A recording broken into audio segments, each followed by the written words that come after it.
And the world continues to mourn the death of Queen Elizabeth II. The Queen died Thursday at the age of 96 and reigned for 70 years.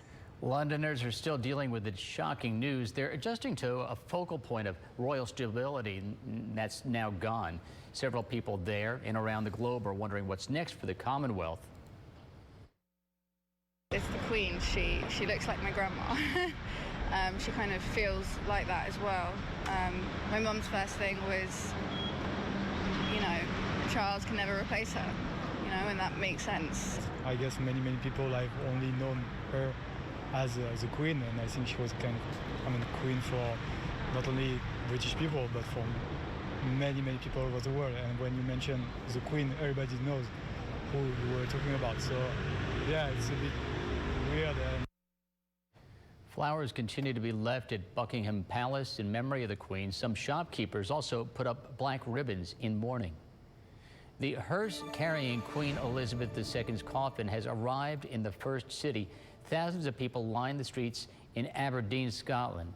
A hearse carrying the Queen's coffin left Balmoral Castle this morning is traveling to Edinburgh.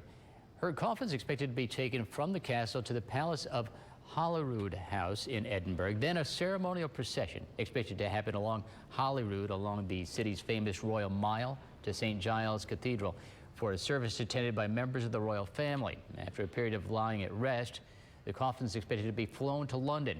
The Queen's funeral will happen at Westminster Abbey on September 19th.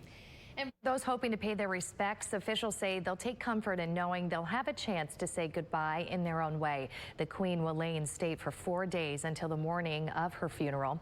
Heads of state and dignitaries from around the world are expected to make their way to the British capital to celebrate her life.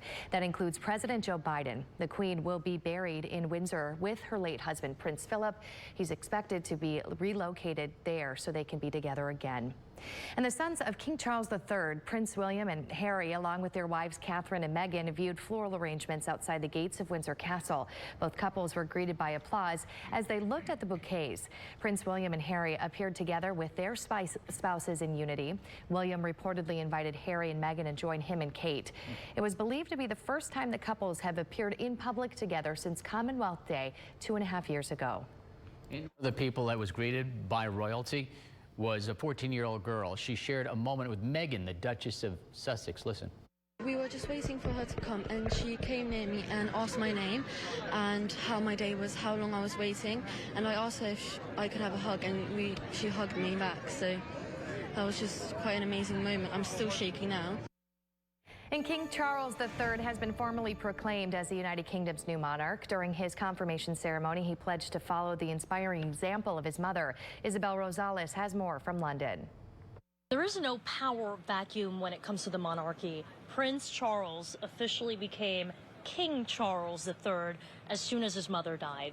But there is, of course, a lot of pomp and pageantry and culture and traditions dating back hundreds of years. We saw that with the Ascension Council, where they met, and the Queen was officially declared dead, and King Charles officially proclaimed as the new sovereign.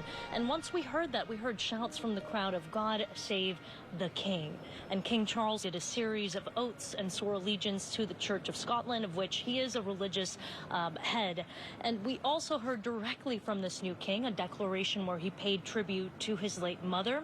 And he spoke about this great inheritance. He spoke about all this responsibility on his shoulders and made a vow for peace, prosperity, and harmony for the people here of the Commonwealth. And he dedicated what remains of his time here on earth, he's in his 70s, to this task of being the king.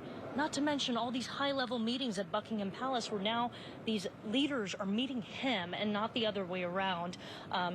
He met the new Prime Minister, Liz Truss. He met religious leaders as well, and other political leaders. Now, when it comes to the funeral, the timeline of that has not been ironed out yet. That is expected to happen in 2 weeks. Right now, the detail that needs to be worked out most immediately is transporting the body of the late Queen from Scotland back to England. In London, I'm Isabel Rosales reporting. In 2015, the Queen surpassed Queen Victoria and became the longest-serving monarch in British history. And like you just heard right there, we're taking a live look right now at the funeral procession for the Queen making its way to Edinburgh. The full trip is expected to take about 6 hours, so we'll be sure to bring you updates on the journey of that. Pete?